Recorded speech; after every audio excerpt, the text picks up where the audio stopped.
Well, this evening we're returning to our series entitled Good King Hezekiah, in which we're looking at the life of this king and drawing some lessons as to how we live our lives, some, I think, 2,500 years after this king's reign. You might not think we've got much in common, but we live in the same godless world. We have the same human heart. We live our lives before the same eternal, unchangeable God. We might not travel to work on a horse or in a chariot or on our feet. We might not live in a palace or speak Hebrew, but we actually have more in common with this ancient king than perhaps we might think at first glance. And last time, by way of introduction, we noted that Hezekiah wasn't the king that perhaps we might have expected him to have been. When he began his reign at the age of 25, he'd lived most of his life under the rule of his father Ahaz. And it's likely that their reigns overlapped in some kind of co-regency, shadowing, as it were, of the reign of one with the other. And I need to say a little bit at this point about this idea of co-regency, to lay aside this common objection that's often levelled against the Bible, that it's historically inaccurate. If you look at the dates and the lengths of the reigns of the kings of Judah and those of the other 10 tribes in Israel that we find in the books of Chronicles and Kings, when you cross-reference those two kingdoms and the dates and the lengths of the reigns, sometimes things don't actually seem to match up quite correctly. And of course critics will say, well, this is because the scribes of the time got it wrong.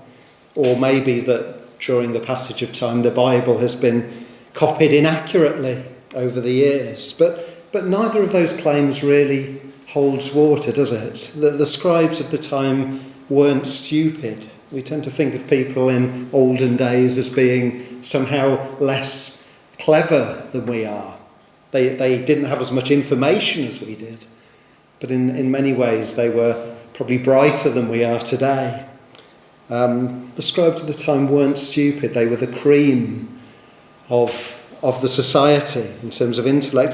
They could manage to do what any 6-year-old could do today, which is to write down the number of the year in which things happened, I'm sure.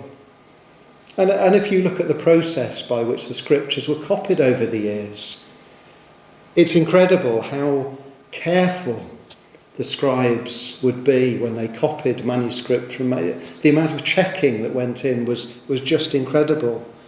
And it's simply not credible that errors would have crept into God's word in either of these two ways.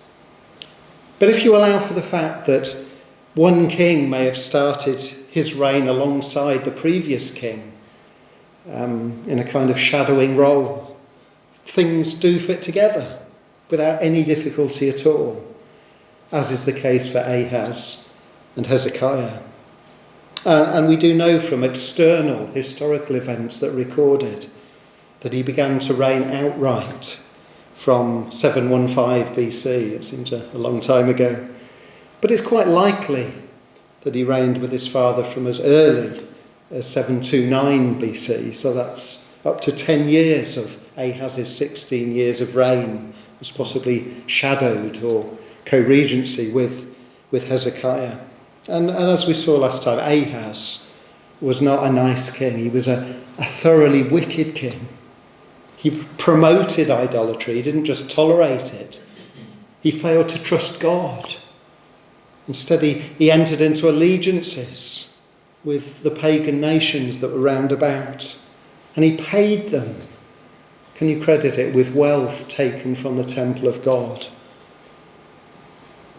And Hezekiah grew up alongside this man. When Ahaz died, you'd really expect just more of the same, wouldn't you? This evening, I want to look at the very beginning of the reign of Hezekiah. The title of the message is First things first. I know James preached a message recently with the same title. I was saying to James, I did actually choose this title 8 years ago when I first wanted to preach this series. So, as I said to him, great minds think alike. But first things first, or perhaps we can put it a different way, applying it to ourselves, getting our priorities right. Our headings this evening are recognising the mess, recognising the cause of the mess, dealing with the mess. So a messy sermon tonight. Recognising the mess. And it certainly was a mess, wasn't it? 200 years previously, just 2 centuries, Israel was, as we would put it, on a roll. It was the most powerful nation in the Middle East. It controlled huge territories, with many nations bringing tribute, were in subjection to the rule of King Solomon. Jerusalem there was the centre of power. And in Jerusalem was this incredible construction, the temple of the holy, the living God. But of course Solomon sinned by taking foreign wives. He drifted slowly but surely away from true worship. That was the root cause of what we find 2 centuries later. Never let anyone tell you that the form and nature of worship isn't important, or that it's somehow a kind of matter of personal taste. God prescribes, he tells us in his word how he's to be worshipped. And when we deviate from that pattern, it will ruin the individual, and then it will ruin the church, and then it will ruin the nation. The kingdom is divided. Those 10 northern tribes, of course, the rot sets in straight away. In Judah and Benjamin, the decline is slower, but it's still there. And by the time you get to Ahaz, things are a complete and utter mess. For the Lord brought Judah low because of Ahaz, king of Judah, for he made Judah naked and transgressed sore against the Lord. And Tilgath-Pilneser, king of Assyria, came unto him and distressed him, but strengthened him not. For Ahaz took away a portion out of the house of the Lord and out of the house of the king and of the princes, and gave it unto the king of Assyria, but he helped him not. And in the time of his distress did he trespass more against the Lord. This is that King Ahaz, for he sacrificed unto the gods of Damascus, which smote him. And he said, because the gods of the kings of Syria helped them, therefore will I sacrifice to them, that they may help me. But they were the ruin of him and of all Israel. And Ahaz gathered together the vessels of the house of God and cut in pieces the vessels of the house of God and shut up the doors of the house of the Lord. And he made him altars in every corner of Jerusalem. I think that's the definition of a mess. The writer there in Chronicles is in no doubt as to what Ahaz had done. Judah was like a naked person, the subject of mockery, of scorn, shameful, defenceless, uncovered. This man had sought the help of pagan kings and of pagan gods. And it says, but they were the ruin of him and of all Israel. Is that a surprise? Has there ever been a nation anywhere in history that's turned its back upon God and followed the ways of the world and has come out better for it? To do that is the ruin of any nation, including our own today. And here's Hezekiah. He's shadowing that king, Ahaz. Whether in a formal co-regency or not, He sees what Ahaz does. He hears the commands that he gives out every day. He sees the decline. He probably hears a Hebrew version of that statement. One day, son, all this will be yours. And he wonders what he's wishing for. What a mess. Well, what of our own day? Do we recognise the mess that we're in? And I don't mean the nation. Someone once said this: as goes the person, so goes the family. As goes the family, so goes the church. As goes the church, so goes the nation. The Old Testament Israel among the pagan nations is a picture of the church in a godless world. We can't really blame the world for the way that it is. It's the church that's in the mess. It's the church that's failed to reach the world with the gospel and demonstrate that gospel through the lives of its people. And ultimately, that's because our own lives are not what they should be. So ultimately, it does come back to us. So here's Hezekiah. He sees what's become of this kingdom.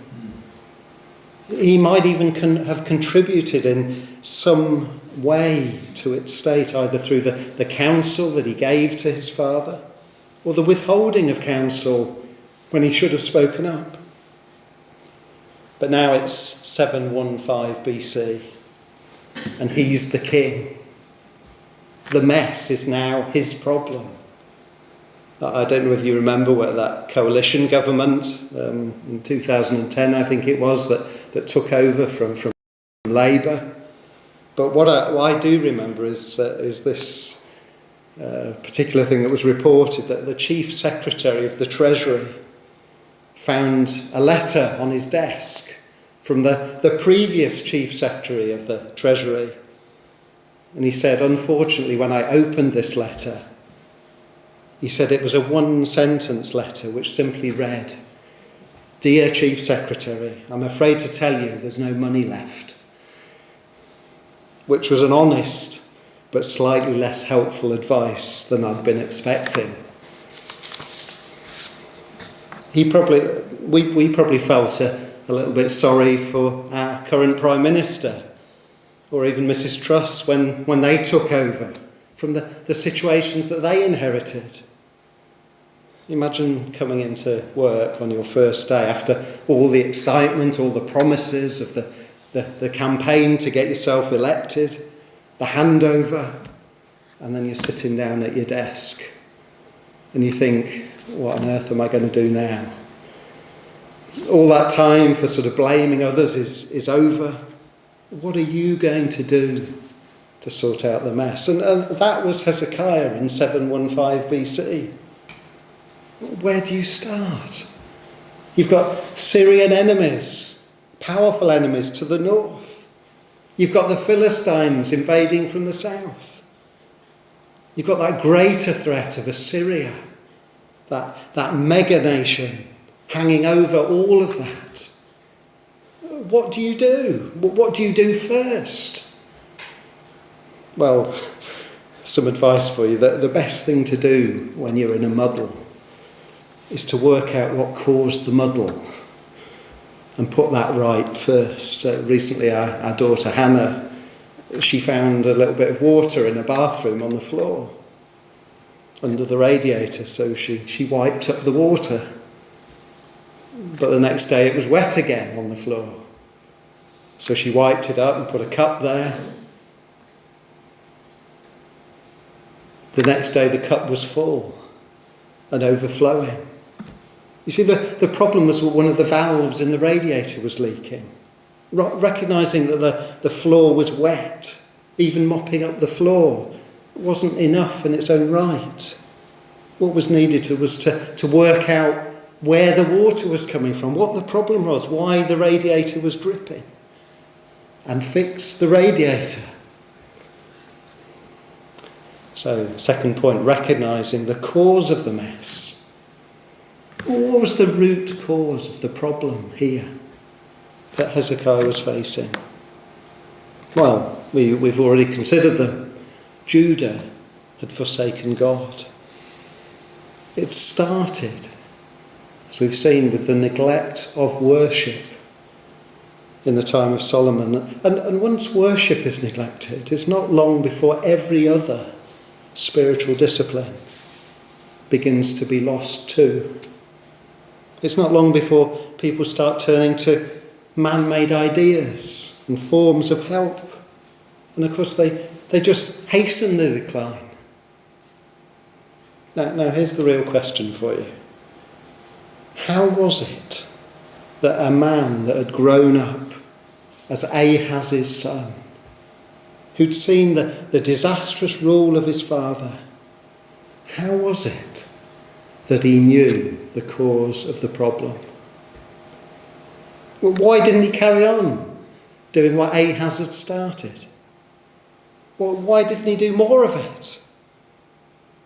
Surely the most pressing thing for him was to sort out the defences, strengthen the army, build up the fortifications, prepare for sieges. But as we're going to go on to see, Hezekiah knew what the root of the problem actually was. How did he know that? 2 Chronicles 29 verse 1. Hezekiah began to reign when he was 25 years old, and he reigned 29 years in Jerusalem. And his mother's name was Abijah, the daughter of Zechariah. His mother's name was Abijah, or Abi as it's used elsewhere, the daughter of Zechariah.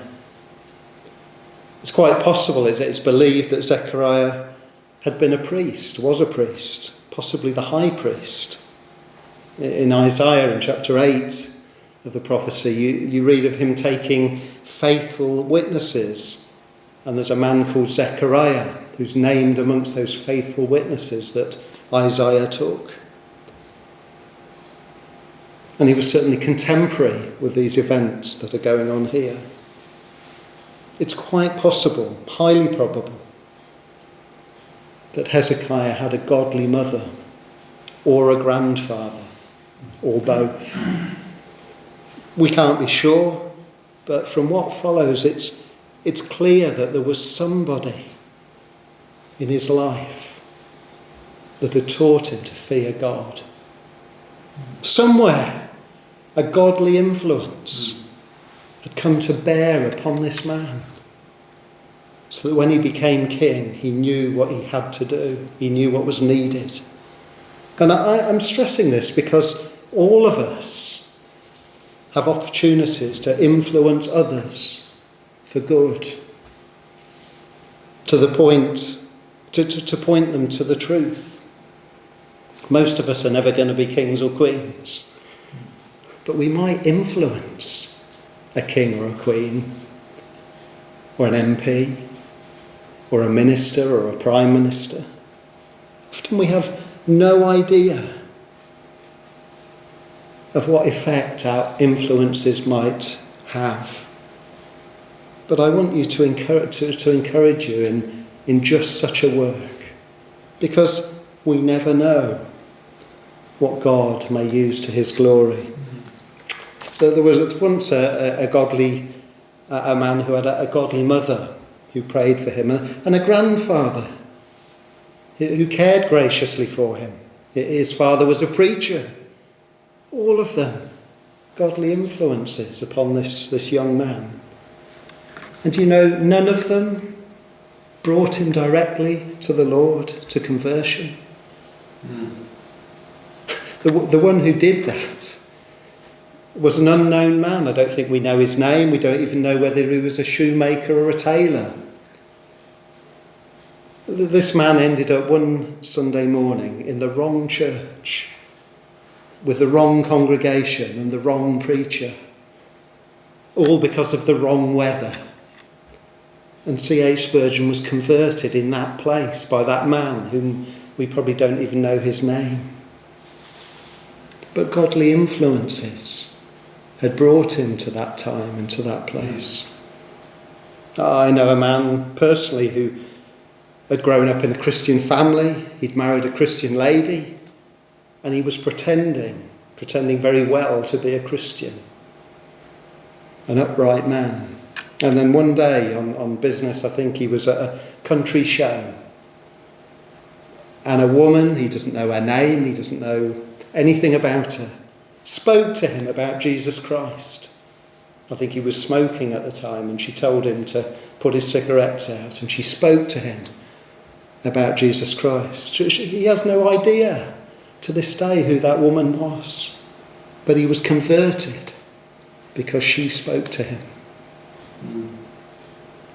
However it came about, whether it was Abijah, whether it was Zechariah, or somebody else completely unknown to us, Hezekiah passed over from death to life, which meant that when he came to the throne, he knew what he needed to do. Which brings us to our third heading this evening, dealing with the mess. And he did that which was right in the sight of the Lord, according to all that David his father had done. He, in the first year of his reign, in the first month, opened the doors of the house of the Lord and repaired them. What did he do? What did he do? And he did that which was right. He knew what he had to do, but he also did it. There are an awful lot of people who know what needs to be doing, or they think they know what needs to be done. And they're very happy to tell other people what needs to be done. But not so many will do it themselves. You find plenty of them in churches. In my old church, I lost track of how many times people would say things like this to me. Have you thought about doing this or doing that or doing the other? And at that time I was virtually doing everything from sweeping up the leaves outside the church before the service began, because they'd collect on a Saturday night and the church would be awash with leaves, to preaching, to making the cups of tea afterwards. And then people would come up to me and say, have you ever thought about... And I'd say to them, well, yes, I've thought about a lot of things, but what I really need is someone to help me to do them. Will you help me? Oh no, I couldn't possibly do that. I'm too old, or I'm too busy, or I haven't got the right skills. When did he do it? He, in the first year of his reign, in the first month.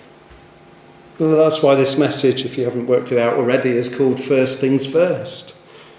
He did the right things, and he did them first. Before all those other pressing needs of defence, of governance. I'm sure his in tray was overflowing with legitimate problems. Why did he do this first? Well, because it was the root cause of all his other problems. If he'd left undone those first things, he'd be wiping the floor that got water on it, rather than fixing the valve on the radiator. What did he do specifically?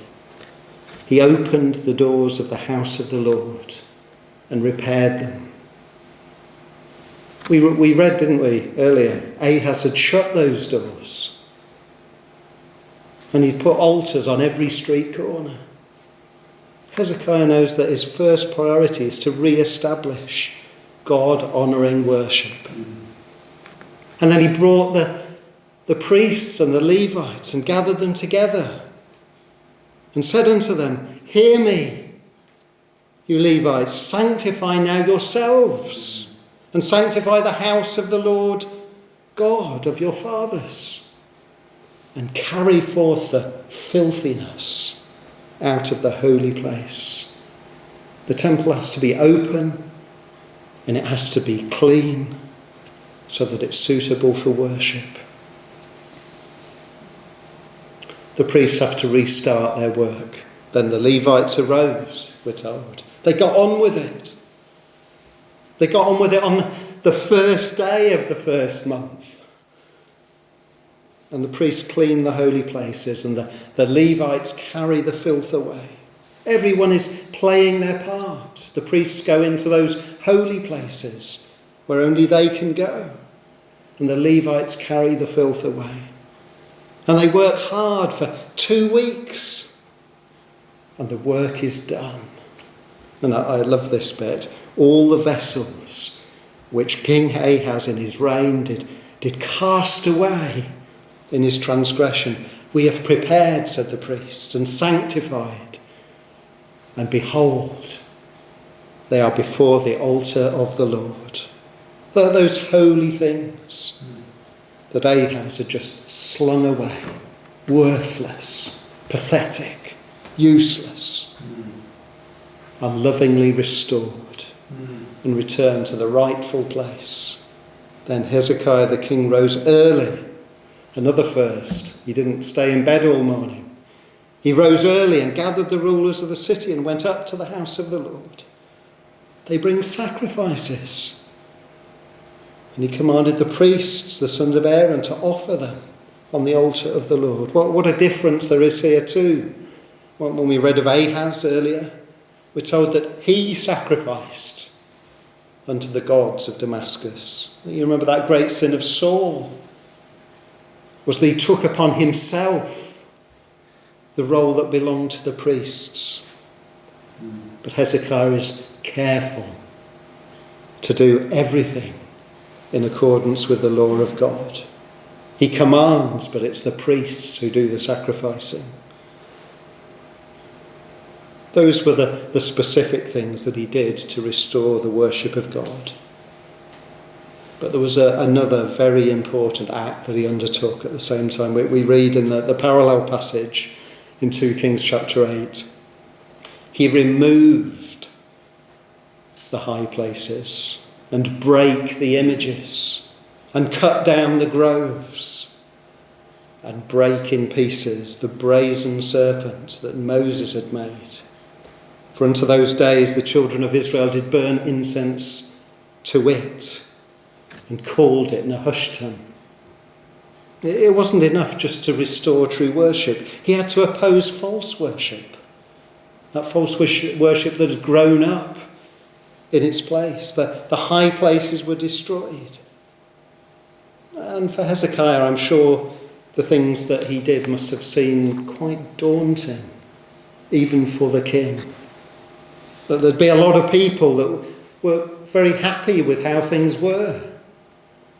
That they could just worship where they wanted, how they wanted.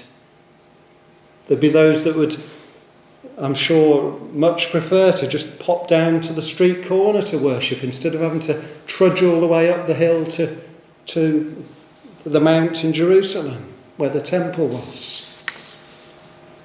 And I hope it isn't stretching things too far to draw parallels with what we see today, even in our Reformed evangelical churches, on a cold winter's night. What would you prefer? To struggle out to a cold, old building, to meet together for prayer, sitting on a hard plastic chair, maybe with a cushion on it? Or would you rather curl up on the sofa in front of the fire with a cup of coffee and pray over a video link? This past week, we've had this AECW joint prayer meeting. We had to drive to Wrexham to meet with other Christians. It was inconvenient. It meant making an effort and changing our normal routine, perhaps. But what a blessing through being there. What a blessing. And can I strongly encourage you to go to those meetings if you can, and to gather, even if it's in Newtown, an hour's drive away, where 2 or 3 are gathered, there am I in the midst. And then there's the brass serpent. That thing that Moses was commanded to make as a means of saving the people from death. That thing that even Christ referred to as being a great picture of his crucifixion. That thing which was a symbol of God's grace to rebellious people. What of it? It had become a snare. It had become an idol. The people had given it a name and started to worship it. They'd done the very thing which Paul later warns the Romans against, serving the creature rather than the creator. And so Hezekiah takes even that ancient, precious thing and he smashes it to pieces. Can you imagine the reaction of some of the people? He's gone too far this time. Wasn't that a precious ancient artifact, a reminder of God's goodness? Well, the apostle, they didn't have it, but the apostle Paul gives us the answer. His very final word of his first epistle. Little children, keep yourself from idols. The first commandment, thou shalt have no other gods before me. Hezekiah wasn't going too far. He probably wasn't going far enough. That serpent should never have been kept in the first place. It was a thing. And anything that becomes an idol to us must be destroyed. It must be broken into pieces. What are our idols? You know, they're not things we set up on the mantelpiece. What are the things that we hold on to, that we should have let go of long ago, and that now have become a snare to us, a trap? Things that perhaps even once were right and proper. Things that perhaps once were a source and means of blessing even. But if those things are getting in the way of our relationship with God, whatever they are, whoever they are, follow Hezekiah's example. Smash them. Smash them in pieces. Remove all trace of them. They might once have had a value, but now they're devaluing the most precious thing that we can possibly have in our lives, our walk and our relationship with the Lord Jesus Christ. And then it was done. The rightful place of worship was restored. The idols were destroyed. Then Hezekiah answered and said, now you have consecrated yourselves unto the Lord. Come near and bring thank offerings into the house of the Lord. And Hezekiah rejoiced, and all the people, that God had prepared the people. Do we want to come near to God? Would you wish to come near to God? Would you rejoice in being closer to God? Well, if so, we must learn from this passage tonight. Examine our priorities. Ask ourselves, what do we put first in every part of our lives? And take heart from this example that we have before us of Hezekiah. There's no greater priority than putting the worship of God and our relationship with Christ before all other things in this life.